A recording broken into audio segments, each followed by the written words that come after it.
Okay, let's unpack this. When you think of private equity firms, what often comes to mind? Usually the big fish. Yeah. Yeah, huge multi-billion-dollar corporations being bought and sold. We're talking tech giants, massive retail chains, the kind of headlines that splash across the Wall Street Journal. Exactly.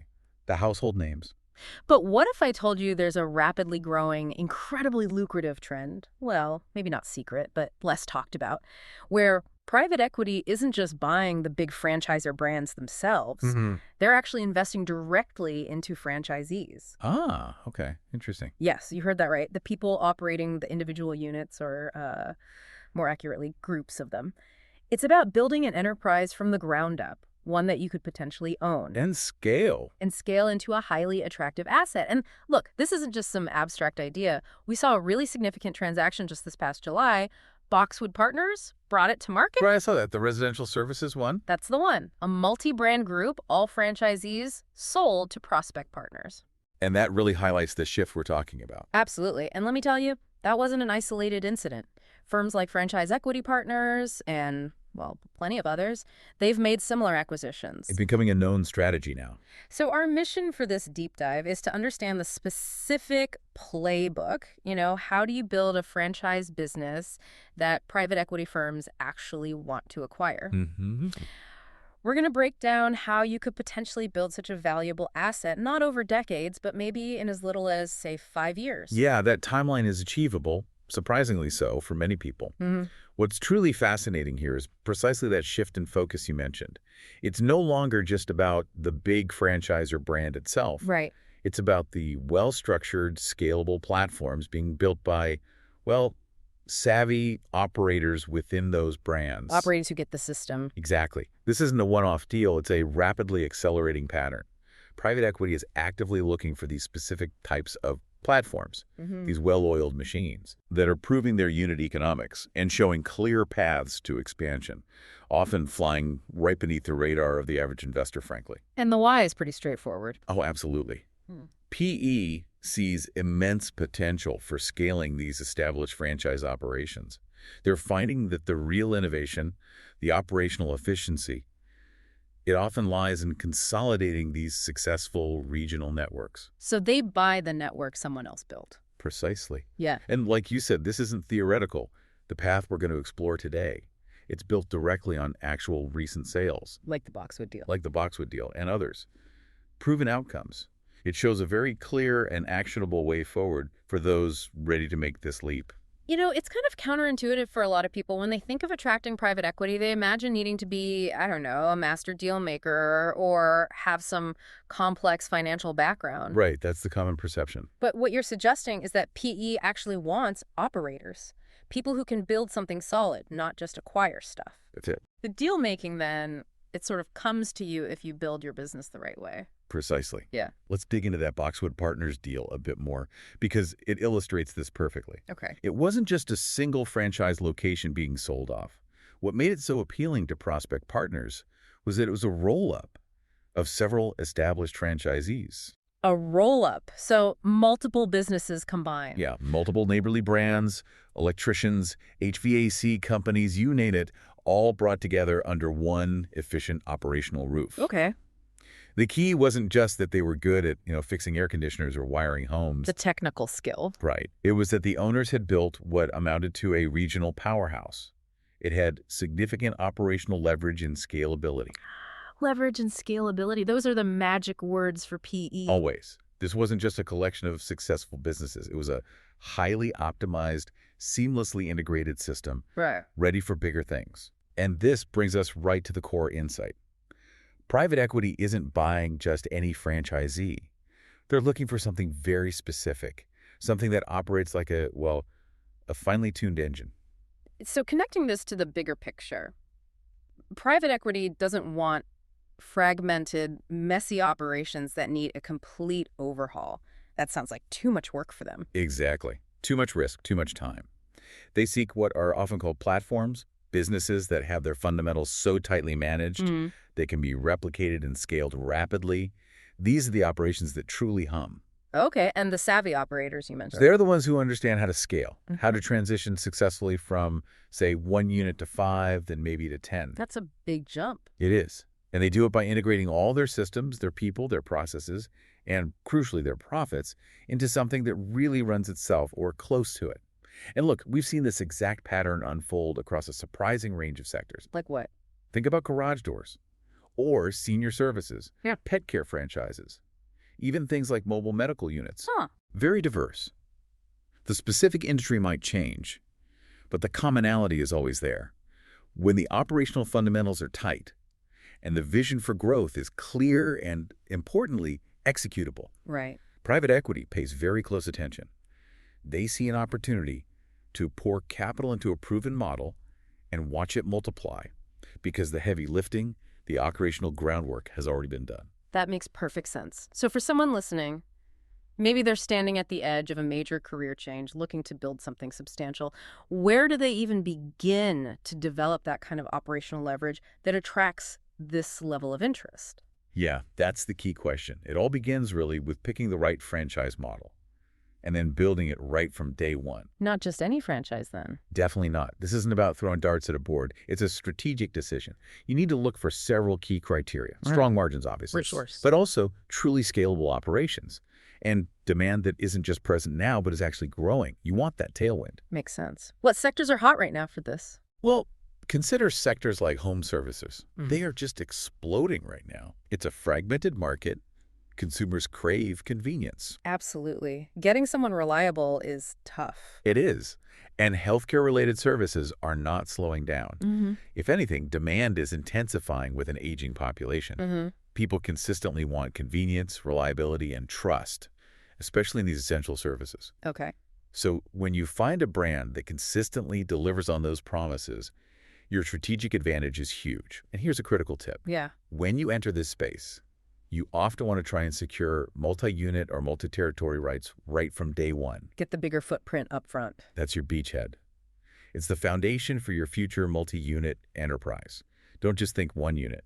Think empire from the start. That's a powerful start, a strategic foundation. But I imagine choosing the right brand, getting those territories, that's just the opening move. Oh, absolutely. Just the beginning. The real work, the actual empire building, that happens in the day-to-day operational grind, right? Yeah. What are the key elements there, especially in those crucial first couple of years? Absolutely.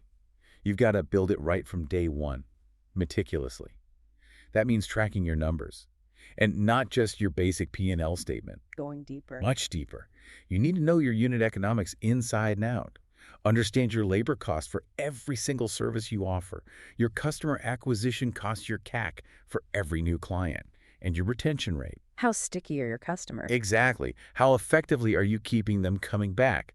These aren't just numbers for your accountant. They're the language private equity speaks when they evaluate your business's predictable, scalable growth potential. Right. They want predictability. They want to see that you understand the levers of profitability, that you know how you make money and how to make more of it efficiently.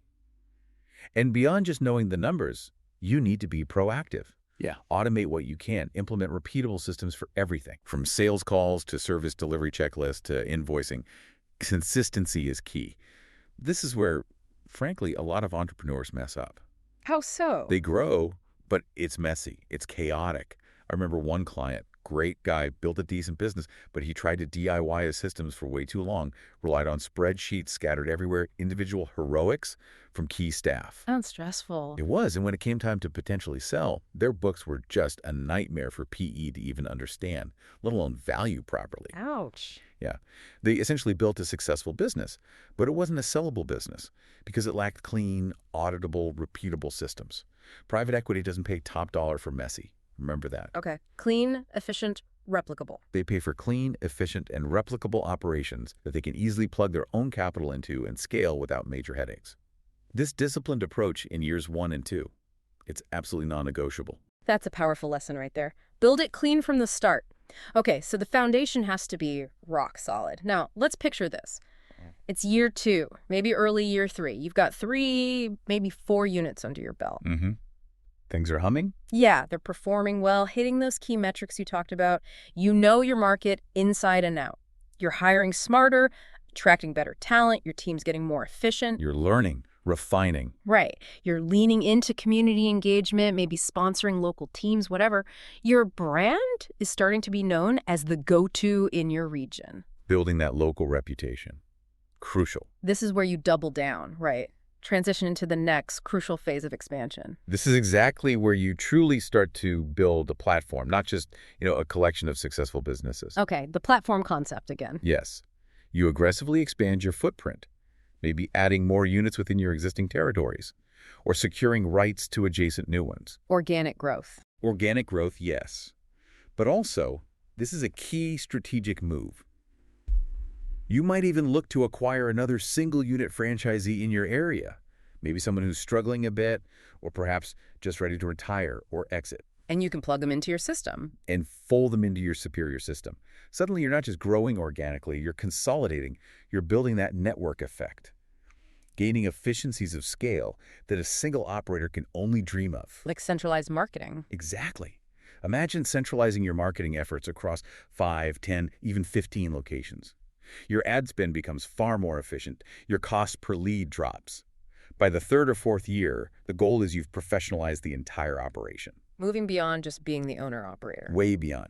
You've likely centralized marketing across all your locations, ensuring a consistent brand message, optimizing that ad spend we talked about. Getting more bang for your buck. Definitely. You've probably built a small regional support team, maybe handling HR, training, maybe some finance, freeing up your local unit managers to focus entirely on customer service and operational excellence right there at the unit level. Empowering the manager. Critical for scale. You might even have outsourced some administrative functions, payroll, bookkeeping maybe to a specialized virtual back office service, further streamlining, reducing overhead. Making you leaner. Incredibly lean. Every single step you've taken during these years 2 to 4, let's say, has made you leaner, more scalable, and significantly more profitable. You're no longer just a franchise managing a few units. You're an operator with a regional enterprise, a true strategic asset, with systems that can basically chew up and digest new acquisitions smoothly. And here's where the pathway to that major exit really becomes clear, right? By year 5, maybe sooner if you followed this playbook, private equity starts to circle. They notice. They have teams looking for exactly this. They've been watching because they're always on the hunt for these kinds of opportunities. So what are they looking for specifically at this stage? What triggers their serious interest? Exactly. They notice the consistent growing revenue. That top line has to be moving up nicely. Okay.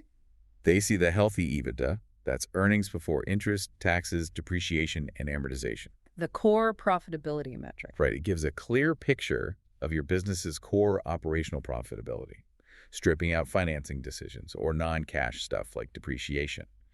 They need to see strong, ideally growing, EBITDA. Makes sense. What else? They love the strong brand recognition you've hopefully cultivated within your region. They see your meticulously documented systems and processes, the very things you invested time and effort into during those foundational years. The boring stuff that pays off. The absolutely critical stuff. But honestly, more than anything, they see the story you've built. The story. Yeah. You're not just running a few successful units. You've created a legitimate growth engine. You've built something tangible that they can plug their vast capital into and scale exponentially to the next level, leveraging their own expertise, their own connections, their resources. This is what they buy, and this is precisely what you can build. 5 years. We keep saying it, but that's the proven window we're seeing in these deals. From day one to exit. From your very first signing day as a franchisee to shaking hands across the table on a deal that could fundamentally change your family's financial future. That's powerful. 5 years to go from potentially feeling stuck in a corporate job or maybe just wanting more control to exiting with true wealth, not just income wealth. Yeah, the equity event. That's the goal. And look, this isn't hypothetical. It's happening right now. Deals like that Boxwood Partners transaction we discussed, they showcase the exact blueprint. I've seen these deals happen. I've talked to the advisors who facilitate them, and I've helped people just like you listening now take this leap. It's real. So what does this all mean for you listening right now? It means that building a valuable franchise asset, specifically with a clear private equity exit in mind. It's a clear, actionable path. It really is. It's not just some dream reserved for the super rich or, those born into wealth. It's a strategic journey, one you can embark on if you have the drive, the discipline, and importantly, the right guidance. That guidance piece is key. If you're truly ready, really ready to bet on yourself and build something that private equity genuinely wants to buy, this deep dive shows it's entirely within reach. And if you are ready, or even just seriously considering it, let's map it out. We can talk about your unique skills, your budget, your target market. Find the right franchise brand that actually fits this specific playbook. Not all franchises fit, right? Not all fit this model? No. Then we can strategize how to build it right from day one. Not just for steady income, though that's nice too. Right. But for a true legacy, a lasting impact on your financial future, building real, transferable wealth. This is your time. Let's build something worth buying. For expert advice on building your own franchise enterprise, the kind we've been talking about, we highly recommend connecting with George Nauf over at myperfectfranchise.com. George lives and breathes this stuff. He really does. He literally helps craft the very plans we've discussed today, helps people find those right fit brands and understand this exact PE path. So the final thought for you. What kind of legacy could you build, not just through running a business day to day, but through the strategic creation of a true growth engine? Something valuable, something sellable. Think about that. Thanks for diving deep with us.